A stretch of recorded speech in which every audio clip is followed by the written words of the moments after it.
Olá, galera! Beleza? Saudade de todos! Pessoal, dando continuidade à aula passada, eu estava falando sobre as propriedades da água, né? Bem, propriedades da água. Quando a gente fala, professor, eu posso encontrar água no estado sólido, líquido e gasoso? Sim, ela vai estar em um dos três estados. Mas detalhe, não é só a água que passa, que pode estar nesses três estados, tá? Eu tô falando da água desde o início do assunto, então eu tô especificando ela. Mas outros materiais você também consegue encontrar nos três estados, tá? Mas enfim, como eu tô falando da água, a água pode ser encontrada nos três estados. Ou no sólido, ou no líquido, ou no gasoso. Reparem um detalhezinho, água pura e incolor. Bom, quando eu falo color, você lembra de cor. Prefixo in, negação. Então, não cor, ou seja, não tem cor. Insípida, reparem o Szinho aqui, ó. Esse S te lembra sabor. In, negação. Então, sem sabor. Inodora, reparem a palavra aqui, ó, no meio, ó. Aqui é o prefixo, sufixo. Palavra aqui no meio, odor, sem odor. E congela a 0 graus Celsius. Conforme eu falei na aula passada, 0 graus Celsius, que ela congela, então é o ponto de fusão. O que é o ponto de fusão? Fusão é a passagem do estado líquido para o sólido. E o ponto de ebulição é do líquido para o gasoso, né? Então, líquido para o sólido, ponto de fusão. Líquido para o gasoso, ponto de ebulição. Só que 100 graus Celsius só vai ocorrer essa transformação a 100 graus Celsius a nível do mar. Se tiver em altitude elevada, essa temperatura do ponto de ebulição, ela vai ser um pouco mais baixa, tá? Quanto maior a altitude, menor é a temperatura de ebulição, ok? Água é um solvente universal. O que é isso, professor? Eu não entendi nada. Solvente, ou seja, ela dissolve. Tudo que você colocar nela vai ser dissolvido, por isso é chamado solvente universal. Professora, tem uma coisa errada. Se eu boto óleo, ela não dissolve. E o óleo não dissolve na água. Realmente. Por quê? Porque o óleo não é solvente. Ele não se dissolve porque ele é apolar. É um assunto que vocês vão ver mais à frente. Entendeu? Ele não tem polos. Então, ele é hidrofóbico. Lembra do que é hidrofóbico? Fobia, medo, aversão. Hidro, água. Ele é hidrofóbico, então ele não vai se dissolver na água. Quanto aos demais, tudo se dissolve na água. Se eu pegar um sal, dissolvo na água. Se eu pego açúcar, dissolvo na água. Se eu pego Nescau, não fazendo propaganda. Se eu pego um achocolatado, dissolve na água, no leite, seja lá o que for. Lembrando que o leite tem uma porcentagem de água, né? Por isso que ele vai dissolver o que você colocar nele, né? Bem, outra coisa muito importante de ser falada aqui, qualidade da água. Qualidade da água, você pode encontrar como potável. O que é o potável? Ela é incolor e inodora, insípida, né? O que dá sabor agradável, ou seja, insípida. E sem micróbios. Quando eu falo micróbios, eu estou falando seres microscópicos. Exemplo, bactéria, protozoário, plateuminto. Lembrando que plateuminto, nemateuminto são vermes, tá? São verminosos. Salobra. Água salobra é aquela que tem grande abundância, tem uma abundância, sendo redundante, né? Você é redundante para deixar isso bem claro. Grande abundância de sais minerais. Como que você percebe isso? Se você bebe uma água, por exemplo, do lençol freático de uma região perto de praia, você vai perceber que a água tem um sabor esquisito.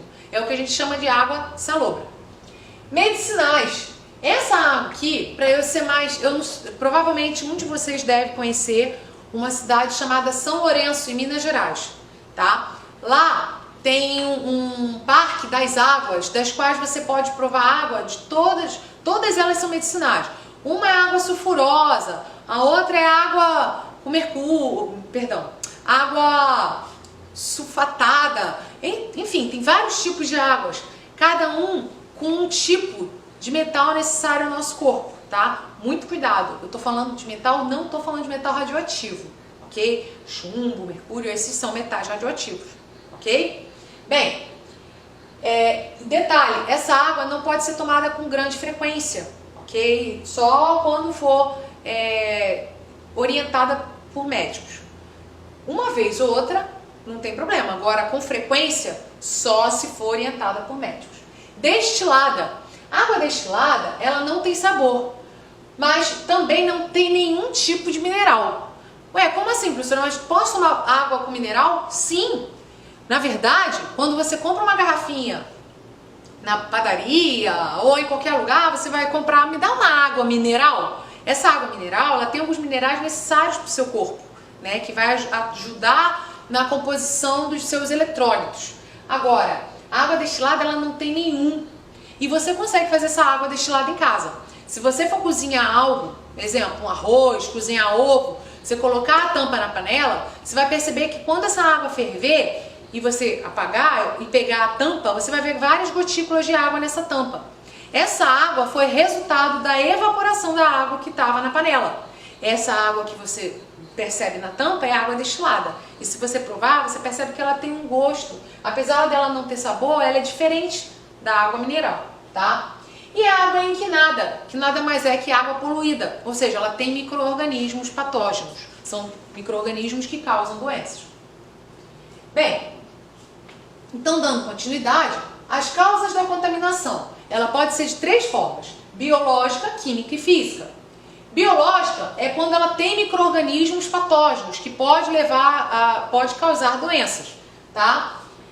E quando que isso acontece? Quando há deposição nessa água de esgotos, lixos, dentre outros. Química, quando é liberado na água substâncias químicas tóxicas, tá? Não estou falando de substância química, que substância química pode ser positiva como pode ser negativa. Muita gente aborda substância química sempre sendo negativa, e não é bem assim, né? Então, quando contém substâncias químicas tóxicas, que podem levar a algum problema, que pode ser prejudicial. Isso acontece quando são lançados nos rios detergentes, adubos, pesticidas, ácidos, mercúrio, chumbo. Detalhe, mercúrio e chumbo são metais radioativos, ok? E petróleo. Física, verificam-se alterações na temperatura e na cor. Isso acontece quando a fábrica utiliza a água dos rios aquecendo-a. O aumento da temperatura pode provocar a morte dos peixes e o aparecimento de algas. Isso aí, na verdade, não vai chegar a mexer na composição química da água, mas mexe na composição física, porque a água quente vai prejudicar vários seres vivos que vivem ali, mas não mexendo na composição química da água, só mexendo na composição física, ou seja, aquilo que você está vendo, ok? Agora, qual a diferença entre água contaminada e água poluída? Bem, a água poluída é a água que apresenta alterações físicas, como exemplo, cheiro, cor, sabor. E a água contaminada é aquela água que contém agentes vivos que causam doenças, ou seja, que tem presença de micro-organismos patógenos. Exemplo, bactérias, vermes. Quando eu falo vermes, eu posso estar aqui abordando nemateuminto, plateuminto, ok? Protozoários ou vírus. Essa imagem aqui é só para vocês associarem bem o que eu expliquei aqui. Tá? Imagine só, uma central nuclear que utiliza água para resfriar o reator.